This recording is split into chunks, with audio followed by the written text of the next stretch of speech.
Yes po. Ma'am, pwede ba additional ma'am? Kasi naghihintay po ang taong bayan kung kailan daw makakauwi si PRRD. Actually lahat tayo nag-aantay kung kailan makauwi si President Duterte at yun yung tinatrabaho ng kanyang mga lawyers na sana ay mangyari at the soonest possible time dahil kaming mga tiga Davao City ay kailangan namin ng mayor namin. Yes po. Ma'am, welcome back. We love you. Thank you, thank you.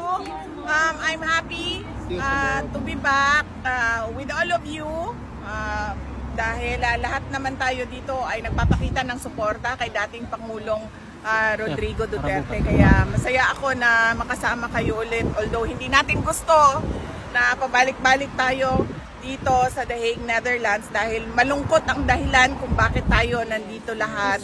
Pero masaya din ako dahil nakikita ko yung bayanihan ng Filipinos at yung pagkakaisa natin sa kagustuhan natin na ibalik si Duterte at ibalik ang tunay na pagbabago.